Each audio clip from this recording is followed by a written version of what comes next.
Meron nga pala tayong pinuntahan na isa sa mga pinakasulit at masarap na kainan dito sa lugar ng Silang Cavite. At eto nga pala yung Altea Snack House. Nagsaserve nga pala sila dito ng kakaibang klaseng halo-halo, lomi at yung pusit na may sisig sa loob. Grabe talaga dito guys, talagang panalo at hindi talaga nagpapatalo. Hello guys, ito po tayo sa Alteas. Nagsiserve po kami ng lomi. Ang bestseller po namin is ang Loming Batangas po. Ito po ay Barkada Lomi po. Good for 5 to 6 packs po. Then nagsiserve din po kami ng iba-iba like combo meals po, Hungarian with chicken or Hungarian with soup po.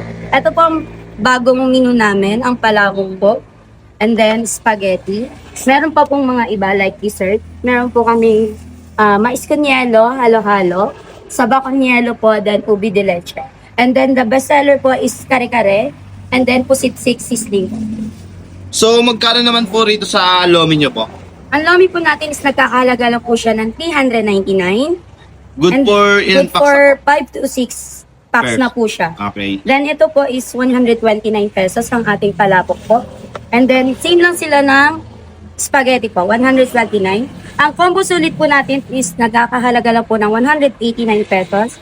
And then yung banana rama po natin is 129 pesos. And then sa sisling po, 159 po yung ating kare-kare. And then 169 po ang pusitsi. Tapos sa combo meal, magkano po dyan, ma'am? 189 pesos po ang combo mix. 189 Yes pesos. po. Tapos only gravy na po Yes yun. po, only gravy po.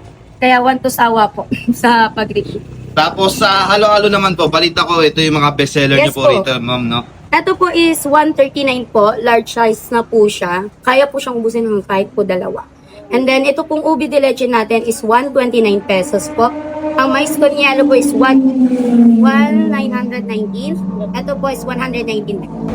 Eto nga pala guys yung kanilang Lomi Batangas. At tignan nyo naman guys yung kanilang topping. Sobrang dami nito at good for 5 to 6 packs na nga rin po pala siya. Kaya panalong panalo. At yung toppings niya naman tingnan nyo, sobrang dami nito. Kaya kung ako sa inyo, puntahan nyo na to.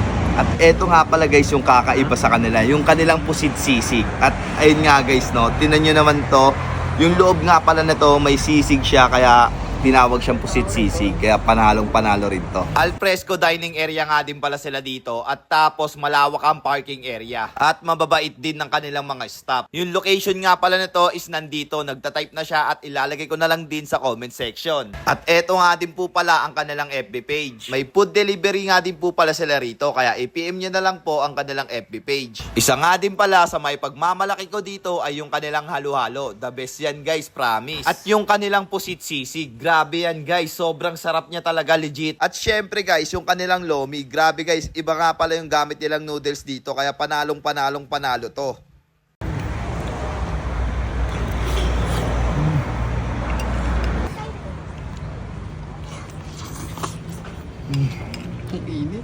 At ayun na nga din pala guys, hanggang dito na nga lang din po pala tayo at kita-kits na lang ulit sa next vlog. So again, this is Sajak TV. Take care for Sunshine, take care for Rain, take care for Joy. Ingat, salamat, bye-bye. Sa mga gusto nga po pala magpa-promote dyan, APM nyo lang po ang aking FB page. Basta support local lang tayo at wag sa sugal. So yun lang.